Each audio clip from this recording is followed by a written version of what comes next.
Alright guys, so I'll be giving you a slightly different review of a Bell Stoker helmet that I've had for about a year and a half now. This, I tell you, is slightly different because you guys can see that I took a pretty hard impact on this helmet about 2 weeks ago. I went over the bars head first into a decent little rock garden, and thankfully the helmet took the brunt of the force. Actually did a really good job at dissipating all the energy and then transferring it to my head.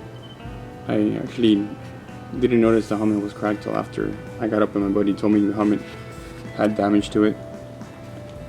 Other than that, I had a little bit of a stiff neck the next day and some bruising to my shoulder, but thankfully nothing serious. The helmet did its job well. If you can see here, I'll tell you, see the impact. So you can see where it cracked the helmet, right where it came in contact with a rock, and also scuffed up here in other areas.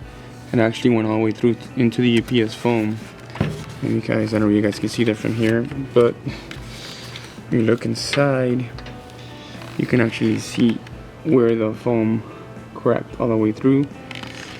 As far as performance, the last year, it does a pretty good job at absorbing sweat, or at least it did. And it has started to come apart though. After a year, you can see here where the padding on the forehead has started to come apart. I mean, it still absorbs sweat even until the last day, but it was starting to come apart here. But I never felt like I had to wipe sweat off my face at any time, so it did that job pretty well. As far as ventilation, it does have 13 holes. Dissipates heat pretty well. I never felt like my head was overheating. It has decent coverage over the back of the head compared to other helmets in this price range.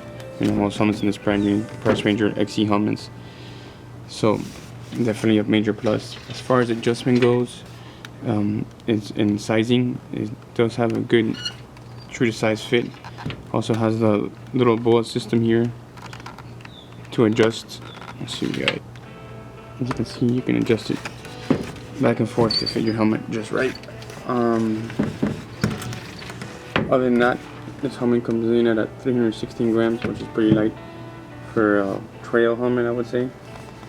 It did come with a visor, which I took off a while back. Apparently misplaced it. This visor, they do say the visor is adjustable, but in reality, it's just removable. It clips into these points right here on both sides, and pretty much it's either on or off. There's no adjusting it up and down. But for the price point of this helmet, which was about $37 when I got it online, it retails for about $75, but usually you can find a good price on it online. It has performed well beyond its means. So that'll pretty much complete my quick review of this little helmet.